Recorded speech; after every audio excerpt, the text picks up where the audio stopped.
vous voulez, on politise actuellement, on parle justement de politisation de l'aide humanitaire.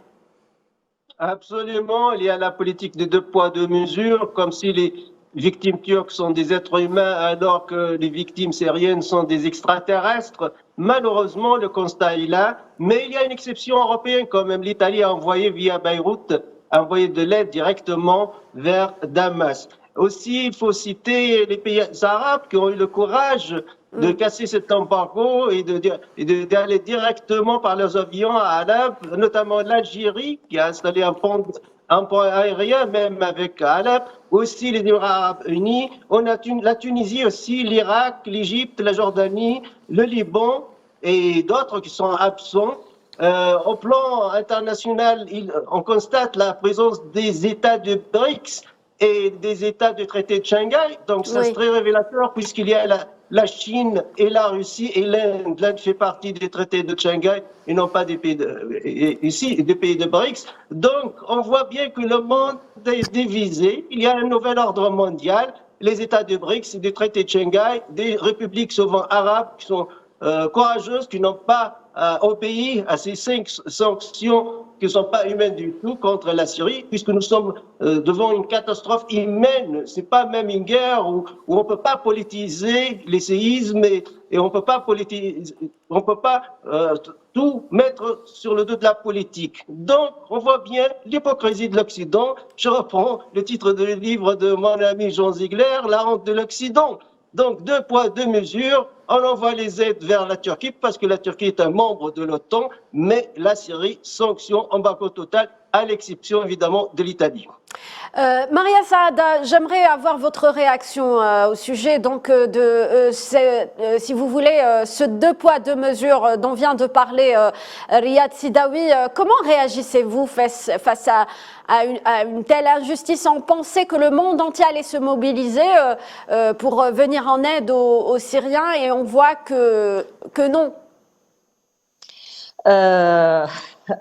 Alors, pas de surprise, après 12 ans de la souffrance d'une guerre flagrante, les mêmes pays qui parlent depuis 12 ans des droits de l'homme, des aides humanitaires, de la protection du peuple syrien, etc., sont les mêmes pays qui déclenchent il y a 12 ans, la guerre contre la Syrie, sont les mêmes pays qui sont envoyés les armes contre le peuple syrien. Ce sont les mêmes pays qui font de l'embargo sous le nom des sanctions économiques et qui sanctionnent le peuple syrien depuis 12 ans.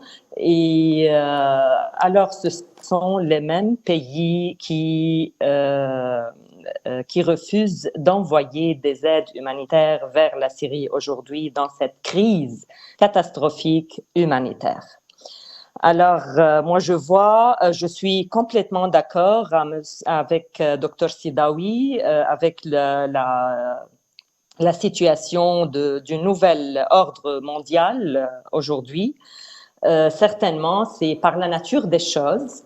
Alors, la nature, aujourd'hui, découvre la nature de chaque pays, de chaque politique, de chaque personne. Alors, nous sommes vraiment dans une situation claire qui ouvre l'image complète des politiques des pays et il va créer une nouvelle stabilisation et un nouvel ordre mondial.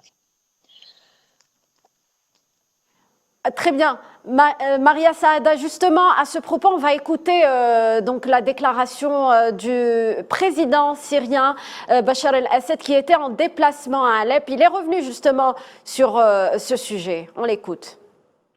Certains disent que l'Occident a donné la priorité à la politique plutôt qu'à l'aspect humanitaire, mais ce n'est pas vrai. Pour prioriser une situation dépend d'une autre, les 2 situations doivent exister. Ici, l'aspect politique existe, mais pas l'aspect humanitaire. Pour l'Occident, la politisation de la situation est une chose normale, sauf qu'ils ne font preuve d'aucun sentiment humain, que ce soit aujourd'hui ou dans le passé. Pendant 600 ans, l'occupation occidentale a été basée sur le meurtre et le vol du peuple. Donc on va faire réagir Manuel Pouchelet au sujet de ce qu'on vient d'écouter. On a écouté le président syrien qui est revenu justement sur cette injustice dont souffre le peuple syrien dans de telles circonstances. Manuel Pouchelet. Oui, M. Bachar el-Assad pointe du doigt les contradictions des Occidentaux.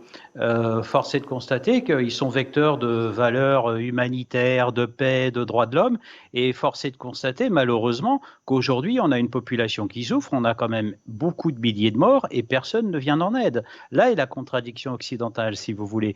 Mais en même temps, on a aussi des politiques qui, en Europe, sont droit dans leurs bottes par rapport au régime syrien. Il y a quand même un esprit de contradiction en Europe qui peut nous dépasser ce soir, où Bachar el-Assad avait été même l'invité du 14 juillet en France à l'invitation du président français lors du défilé. Et en même temps, à l'époque, c'était le dossier de la sécurisation de l'arc méditerranéen. Mais là, avec cette situation-là, tout est bousculé, tous les équilibres régionaux vont être bousculés. Et du côté occidental, si vous voulez, pour l'instant, c'est porte close. Comme par hasard, l'Occident, on va dire, s'est mobilisé nettement plus pour la Turquie. Pourquoi? Parce qu'en Turquie, vous avez des chaînes de production occidentales qui fonctionnent pour alimenter l'Union européenne et d'autres territoires. Donc, quelque part, voilà la justification. En Syrie, il n'y a pas de relation. La France, notamment, a rompu ses relations diplomatiques avec la Syrie et préfère des canaux particuliers, en espérant des fois mobiliser son ambassade de France à Beyrouth. Mais bon, je rappelle que ce sont des pays avec de traditions millénaires, où la parole et le dialogue, ainsi que la représentation, sont importants et sont des gestes diplomatiques forts. Pour l'instant, en France, on tente de mobiliser pour fournir de l'aide, notamment au niveau communautaire, mais le signal est beaucoup trop faible par rapport à la mobilisation des pays régionaux. Et nous avons parlé de ce monde qui se polarise entre BRICS, entre pays d'accord de Shanghai, etc. C'est malheureusement une triste réalité. Et je vous ferai remarquer que cette mobilisation, ce monde on va dire, qui renoue malheureusement avec les blocs, se voit aussi sur d'autres crises, à d'autres échelons. Et hormis l'aspect économique, il y a aussi l'aspect politique et géopolitique. Alors justement, là, actuellement, les autorités syriennes sont sous embargo, sous sanctions internationales. Riyad Sidawi, jusqu'à quand on ne traitera pas avec les autorités syriennes?